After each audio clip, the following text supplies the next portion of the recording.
But I noticed during my show, Brisbane. Shh. That was so rude. Rosie just sneezed. An involuntary. This fucking thing reminding me all the time that tall people die earlier. Do they? Well, is yeah. it an accident-prone thing, or is it like a actual health thing? I think it's because we just have more body to run, You can't so we spend more pump energy. blood around that big thing forever. No, you really can't. That's what she said. You know what else she said? R.I.P. Lewis. Yeah, I miss him. 10 3 more years' years time. without him. We were walking through Kmart yesterday, and Killen goes, "Do you ever just want to walk up to someone and go?" I did it once in Chadston. And I go, What do you mean? What do you mean? Christmas shopping in Chadston. Busy as fuck.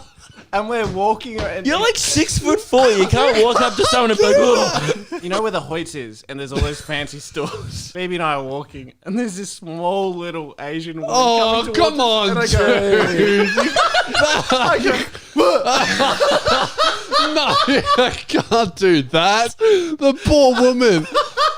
What did she do?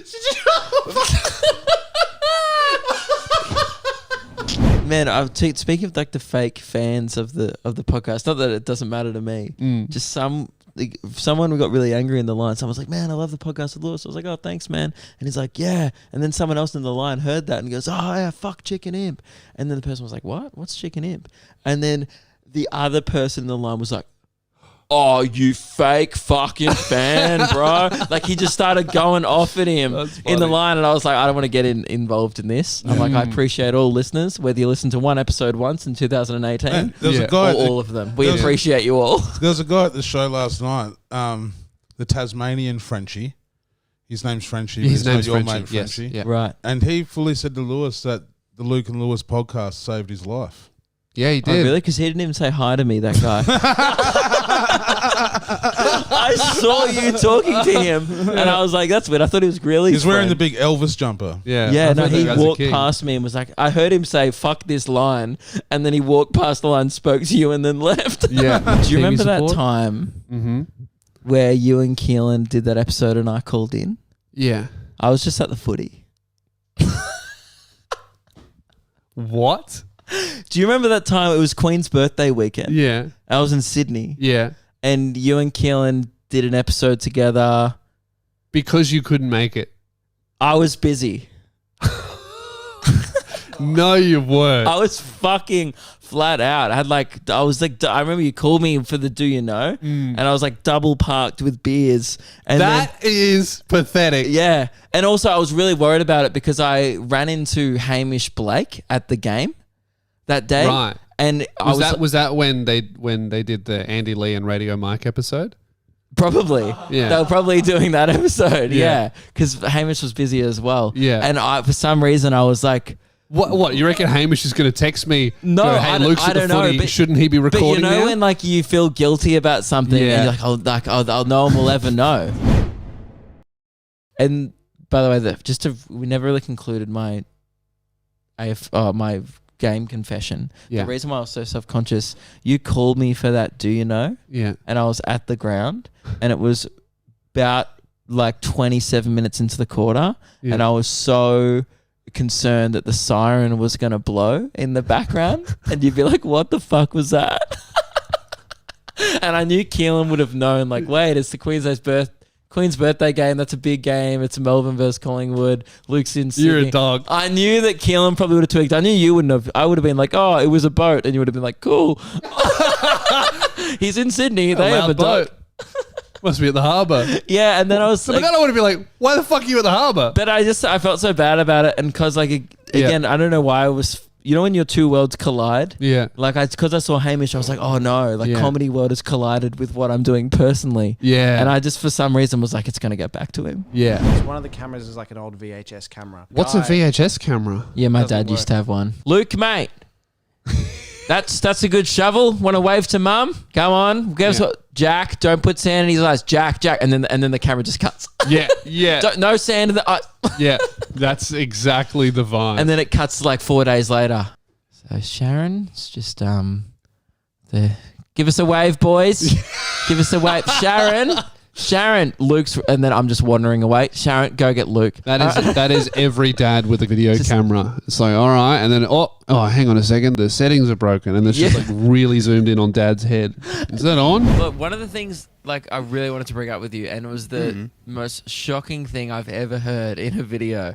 Right? I think it was, I don't know, must have been on one of your recent ones. You were talking about screen time.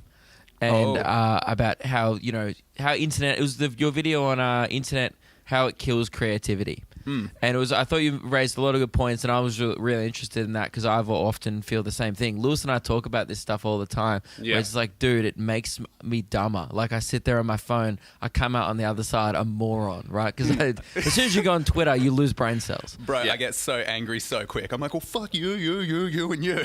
Yeah, it's not good for your mental health, It right? switches your brain off. You can really see it happen when you see like an iPad toddler. Like, you look at an iPad toddler and you go, oh, these things are designed to hack into our brains. Look it's not even doing anything. And then you kind of need to realize that that's also you. Like, you're not that different. Yeah. You can just speak and read the words. Yeah, I was watching, like, there was this little girl, like, near me on the plane playing this thing the whole, like, 2.5 hour plane ride yesterday. And I just thought the same thing. I was like, oh, poisoning the youth minds. And then I have literally watched you do that. I was doing the same thing. I was next to her playing some stupid car racing game.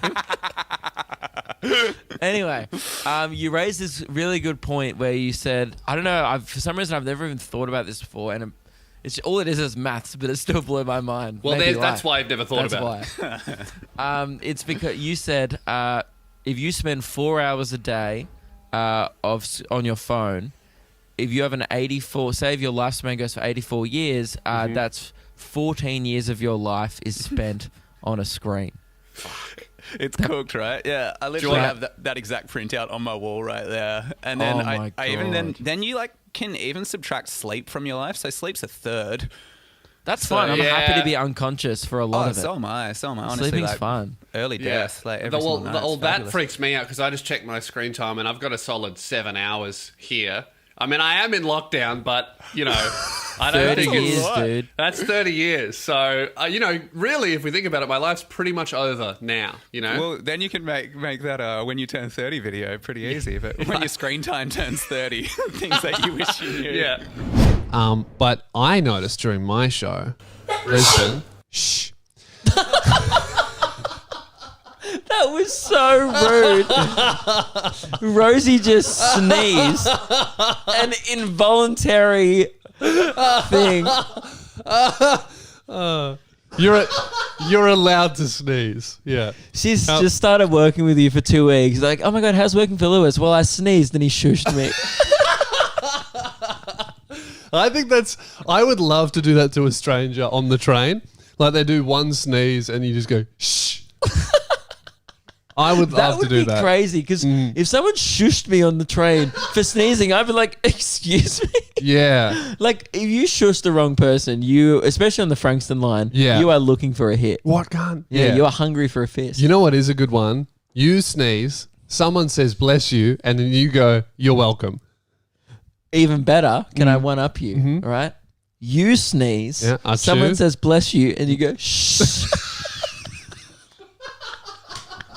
I remember last time we watched our family tapes, it was like that. It was like just out of context scenes and dad going, who's this and here's that. And then then we get to this next scene and it's just super blurry. You can just hear outside. So you're clearly outside. You hear wind going through trees and birds. And it's for ages just on this blurry, like red blob. And you can't work out what it is. Me and dad are watching it with mum and my brother. And we kind of assumed that, maybe someone just left the camera on. And then something starts happening. It starts like zooming out and everyone goes, it's moving. And we're going to find out what it is. And it slowly zooms out, and it's my dad's ball sack. And I was filming it because he's a nudist, so I just zoomed in really close on his balls and then slowly zoomed out, and we're all looking at it going, what's this? Mum recognises it first. She goes, oh no. And then it's just dad's fucking balls. What about other fetish bits? We'll allow that. Yeah. Mostly fog bit. Can I ask a question? Because do you do that when you do the fog bit? Do you ask about other weird fetishes? Yeah. What's What's weirdest fetishes the you've weirdest come fetish I've across? got on the tour? Yeah. My favorite one. It's probably not the weirdest, but I probably is though. Someone was just like kebabs. I was like, what? Kebabs. And I was like, what do you mean, like a fetish to eating kebabs? He goes, no. And then he explained it. It's this experience that you can pay for that's similar to like an escape room or a break room, right? Where you pay like $100 and you go into a place and you lay on a big human-sized piece of pita bread and someone stands over you on a ladder and douses you in lettuce, cheese, lamb. Wow. You can do mixed, whatever you want. You can pick, right? And then they roll you up into a kebab. Like they roll you up for you and then you become A kebab. the kebab or the burrito. But what happens then? Do you just sit there going, yep, I'm a kebab. This That's is great. the thing. That's You know, what just like, I'm a kebab. And then what? And is that when you come? Well, that's you the know, thing. like So you just, A lot of these fetishes, I don't understand. That stuff like that. a where it's lot like, of them where's is the just climax? the arousal. I don't get but that. imagine if you could finish right. You just like Yeah. slowly tug one out. Mm. Imagine the cleanup. Because you know Well, when you that's have the like sauce. a like, yes, it's like a garlic aioli. yeah, but that's the thing. Imagine, right? You know, like when you have like a real sad wank, Yeah. and you're like, oh, what have I done? Like you watch something horrible, and you're like going to the toilet, and you feel like shit. You're like, Jesus, I'm the fucking devil, right? Yeah. Imagine that, but you're covered in lettuce. It'd be terrible. Well, it's very opposite situation happening to the people I'm working with on my tour. Because Lewis, you'll be very, very pleased and proud of me that I've joined you in the club. I, ladies and gentlemen, have been officially banned from Airbnb. What? Have you been banned? Oh, I heard about what happened. I didn't even been banned. I'm done, dude. Congratulations. Welcome to the club. Banned from you. Airbnb. Mine was due to a criminal offence occurring. Oh, that's very nice. See, mine was just from repeatedly placing furniture in places they weren't supposed to go. But I've never gone as far as to commit a criminal offence. Well done, mate. You've one up me. I might have to kill someone in my next Airbnb. I did not. I was not the culprit. Yeah. I am not to blame. I was merely an accomplice to the crime, in the sense that I was sleeping while the crime occurred and got woken up at 3 a.m. very confused, and within 20 minutes we had been evicted and were on the street. So evicted when you're touring it's not like evicted and you go, oh, that's right, I've got my suitcase with me. Evicted is like camera gear, merch, It's multiple team members, everything. So I was staying on Cavill Avenue on the Gold Coast, which is There's your first mistake. arguably the worst place in Australia. Yeah. Right. And just to give you some perspective for those who may be international or aren't familiar with it, I saw a homeless man try to fight a Lamborghini that was parked. Yeah. No one in it? No one in it. So then it gets to, this was last night, the night before so we've just done 2 shows on the Gold Coast. I'm wrecked. I've met heaps of people. It's late. It's like 1 a.m. I go to the guy, Sammy, who's opening for me, fellow comedian, great bloke. He's 19. Right? Well, great bloke until. Right. Yeah. Fuck, dude, it was so bad. Yeah. So it's like 1 a.m. I go, dude, just go to bed. Like, we're going to be up tomorrow. We're doing 1,000 people tomorrow in Brisbane, 2 more shows. I was fucked. We'd already also done 2 shows the night before that. I'm just exhausted at this point. I just go to bed, I'm out. And he's like, yeah, I'll go to bed soon. I'm just going to sit out on the balcony for a bit. I was like, oh. He bursts into our room at 3 a.m. And all like, you know, when you wake up and shit's happening and you're like, like I woke up and I was like, what? And he's just he's in the room. Like Meg and I are sleeping. He just bursts into the room and he goes, there's someone knocking. I've done a bad thing. Oh no, that's the worst shit to hear. And I go, what? It's like 3 a.m. or maybe like 3:30 or something. And I go, what have you done? And he goes, they're knocking. Should I go to the door? It's because of me. And I go, what did you do? But then he just runs out, opens the door. There's like 2 security guards at our door. And they're just like, hey guys, we're about to call the police. You're about to be evicted. Collect all your things. Blah, blah, blah. And Meg and I get up like, what's going on? What has he done? Like, because we just feel like parents, right? Yeah. And it's like, what's he done? And then they're like, he was pouring water over the balcony on people's heads walking down. Wait, by himself? by himself on the balcony. No. And I go to him like, you know, this is like afterwards. The next day I was like, hang on, so explain what was happening. Because in the time I was just furious. I was like, what the fuck, dude? And we had to pack up everything. We had 15 minutes. Otherwise they were going to call the cops and he was going to be charged, right? Because it's illegal to throw things off the balcony, right? Good law. Yeah, and fair enough, right? But then also the guy had such a shitty argument. Instead just to throw things, but the guy was like, mate, I swear to God, the security guard was like, mate, those drops could have killed people. And I go, it's raining.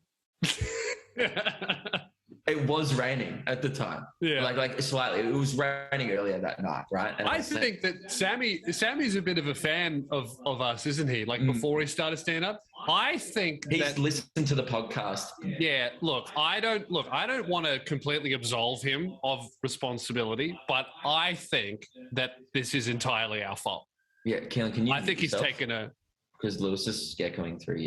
Yeah, I think that Sammy may have taken a lot of inspiration from maybe every story we've told about touring together. Yeah, I think so. Yeah, I mean, there was the spaghetti on the roof incident. There was the fern in the fridge. Yeah, we haven't set a good example. I'm not. That's the thing. I wasn't one to. I wasn't mad. I wasn't angry. I was just disappointed. That you didn't get to also join in on the chaos. It sounded fun. So the next morning I go, so what did you do? Like, do you just do it once and then they caught you and came up? And he goes, oh no, I was doing it for 10 to 15 minutes. Wait, by himself? That's the strangest part about it is he was just doing it by himself. That means he probably did it for so long that someone must have complained. Well, yeah, he goes, then the security guard's like, the people have video of him doing it. And then Sammy shows me, he goes, oh yeah, I was filming the people filming me.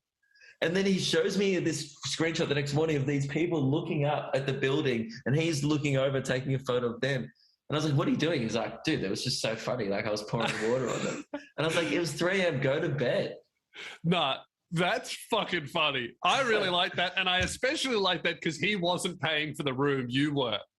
Well, we had to check out the next morning, so I wasn't that worried about it. But lucky we had a place to crash. I knew a guy I was like, this guy's usually up at like 5 a.m. I'll text him, and then we crashed at his house. We were doing this in the change rooms. In Brisbane, we go in the change room and there's one guy in the shower and he doesn't see us. We go and we're changing and then we just start talking shit like, man, that was close to the world record I did just then. I wasn't even really trying. He goes, yeah, that's pretty good, man. Like, I think you'll qualify. I'm like, yeah, I'm going to qualify. I think I've got a good shot at gold. And then I just started complaining. I'm like, oh, man, my Speedo sponsorship money came through and they messed it up by like 40 grand. He goes, oh, that's annoying. They always do that to me. And then this guy's in the shower going, am I in here with like Olympic athlete millionaires? Yeah. And then he probably comes out and he sees the thinnest man ever and the dude with a gut that slows him down wearing KFC merch and goes, oh, I guess they're letting anyone in the Olympics now.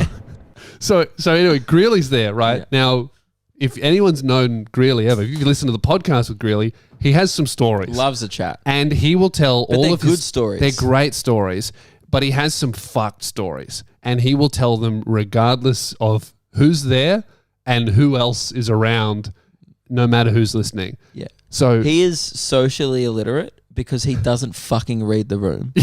Like at all. He just he does. Oh, I think he does, and then he has this override switch where he's like, "Oh, who cares?" Look, he was talking to me and Keelan, and me and Keelan were enthralled. We were loving the stories. Yeah, but there is a time and a place. There were 4 other people in the barbershop who were terrified of the stories. He tells stories that you tell at 2 a.m. over like a fire pit in the backyard, in the middle of the bush. Yeah, and a lot of the stories like, yeah, look, we shouldn't have done this. Right. That's what it would be. Right. So he's telling stories about like bikie clubhouses and like hectic crime. Not that he's been involved with, just that stories that he's heard. Yeah. He's a guy that knows a lot of people who are very deep in a lot of different worlds, and he'll just tell stories about them. And there was this one like guy in high vis, like a 50-something-year-old dude that I could see in the mirror, but Greeley could not see. And the guy was just, his eyes were getting bigger and bigger and bigger. Every time Greeley told a new part of the story, he was going, should I get the fuck out of this barbershop? Who is this dangerous criminal? Is this place gonna get like ran through by 6 massive criminals? What's happening? That's so funny. Was actually, speaking of the lull horn, had a bit of a little bit of roommate banter. You can't say that like it's separated from the show. You're like, I had a bit of banter with my roommate. Keelan's your fucking roommate. Yeah, me and Keelan. Last night, so we got home from traveling and we're all wrecked. Everyone goes to bed like immediately at about, 7:30 just to relax, and everyone starts going to sleep. And then at maybe 10, I needed to use the bathroom.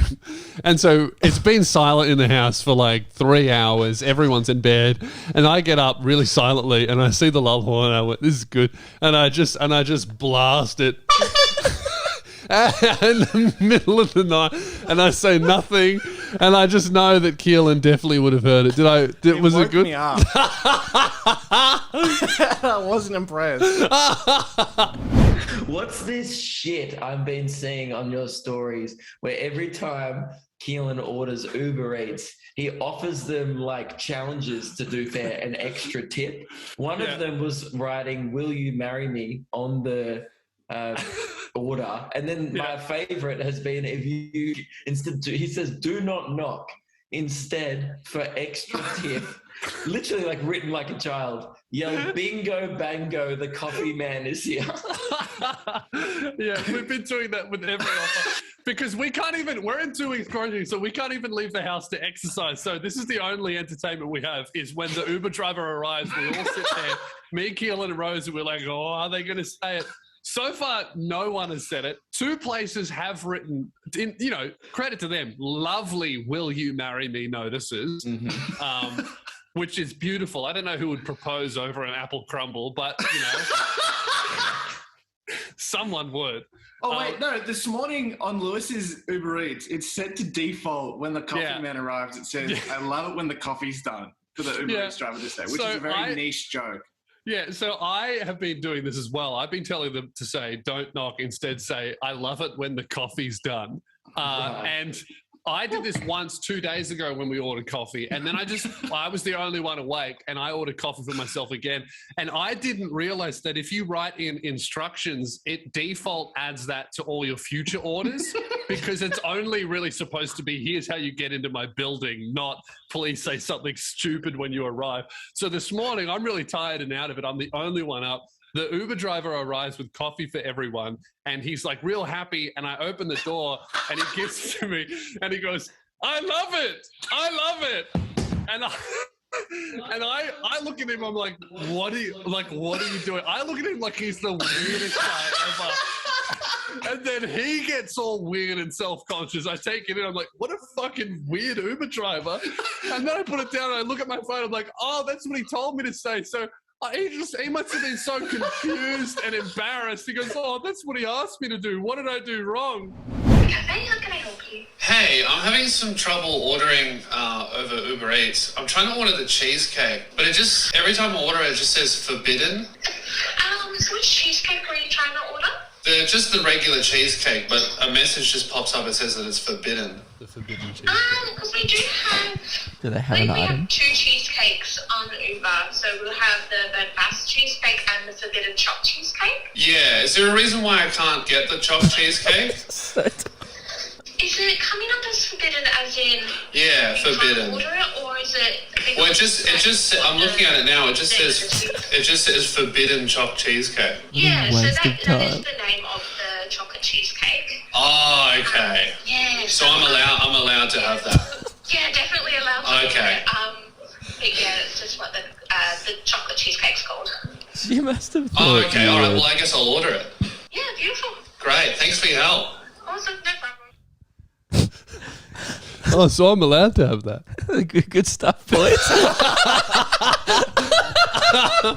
You know what I think the craziest thing about the States is the fact that most people or even love a couple politicians. That's crazy to like them at all. They're like a cult of personality. Well, if in Australia, the general vibe is you pick the guy whose ideas you like the most, but you still think he's a dickhead. Even though I voted for him, he's a fucking dickhead. And if he doesn't do what he says, I'm off him. People don't really like anyone. I think that's what Australia amused us the most about your election, particularly the Trump one, was people like I'm Canadian, but he knows that. Yeah, but people cared though. People, yes, sir. Yeah, but our ones, people just go like, "Oh, they both suck, but this person sucks less." That's the whole. Dude, can you imagine political campaigning race for a guy and you're adult, you're door to door, trying to help some politician? It's pathetic. It's so nerdy, and I was even thinking that with Trump or Bernie, any of these people, there is something weird about people when they're in their 30s, because when you see a kid and he's like, I love Michael Jordan and or LeBron James, it's that's kid stuff. When you see a 35-year-old man and it's everything he's posting is this guy is such my hero, and it's you're his age. It's just something so weird about It is. so in love, you're someone's little pet kind of, Pretty much. Take Butler. Keelan received some mail today, and what is easily one of the, I don't know, just the most freshest. Well, I wouldn't say fresh. I would say greasiest jackets I've ever seen. He bought a KFC branded spray jacket because I go, where'd you find that? And he goes, a targeted ad. Yeah. So whoever's running the ads for KFC merchandise, absolutely doing their job. Come sit here. Don't show off the back yet. All right. Now it's actually quite a cool spray jacket from the front. Yeah, cover the logo with your hand there. Now, this is a cool jacket for all the people watching at home. This is a cool jacket. Audio listeners, he looks like he is a member of the 80s Winter Olympics, Canada. Yeah, no, they don't have blue, do they? No, not much. Switzerland, is it? Yeah, there's one country, Croatia. Yes. Oh, yeah, you look like you are about to do Croatia, the luge in the Croatian Winter Olympics team. You're not going to win any event, but you're going to look great losing. We're gonna try. Yeah. But then in Cool Runnings where they cut to the people on the side clapping them as they're walking it to the end, you look like a character out of that. Yeah. Yeah. It was $100. Oh, gee. What? And I had to. I bought it at 3 a.m. on a Tuesday night because I couldn't get to sleep. I saw it and I'm like, this would be fun. It is a bit of fun. It is a bit of fun. It's a bit of fun. But this looks cool. And then you just pull this over and you see the KFC logo and you go, nah, never mind. That's not the worst part. Turn around. It's aggressive on the back. Yeah, it's very blatant. Sit down a little bit. You have to do a deep squat. There we go. There you go. That's a really large KFC logo on the back of the jacket. You look like you just strapped a bucket to your shoulder blades. And you're just carrying it is around. that official or is someone is it bootleg? It's a bootleg. I just bought it on Facebook. You bought bootleg merch for $100. Well, someone made a lot of money out of you. I mean, it was a bit of fun. I wouldn't say it's funny. It's a bit of fun. I'll wear it 3 or 4 times. $25 a wear? I'll wear it to the pool every morning. It's fine. Yeah. All right. And join that. And we'll talk to you guys in a couple of days. And it won't be on Zoom. Why are you ending the episode? Were you not ending it? No. We haven't talked about anything that we wanted to talk about. Right. Okay. How long have we going for? The 30 minutes. Okay. All right. Well, hey, guys. No perception of A, what's going on, B, planning, and C, time. I haven't been allowed to even go for a walk for 2 weeks. I've lost it. I need a fucking haircut. I don't know what time it is. I don't know what day it is. There's 3 things I want to talk about. One, I heard that you guys have a mice issue. We need to discuss that. Yes, yeah, we do have a mouse issue. The house is full of mice. Me and Keelan aren't too fazed by it because we know it's easily fixable. Gross. Rosie is absolutely terrified. She won't come anywhere near the kitchen anymore. Mice have gone through all of our food. We've thrown it all out. There's holes in the wall that mice have definitely come through. So, and we can't get it fixed until quarantine's over because no one can come into the house. So, why do you? Did the house come with mice? Was it complimentary mice?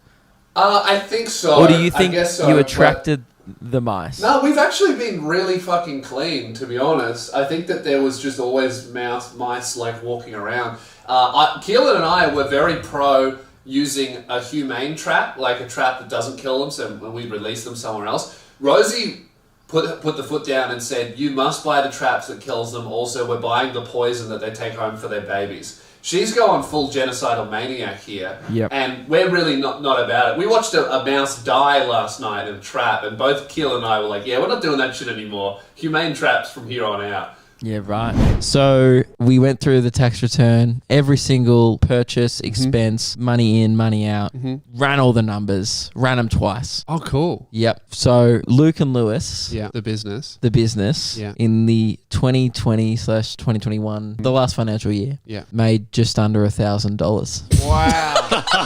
That's amazing. Profit, straight profit. And you know what happened? You weren't there because you were in quarantine. So I was like sorting all this out. I was in a Zoom and our accountant got to the end and laughed.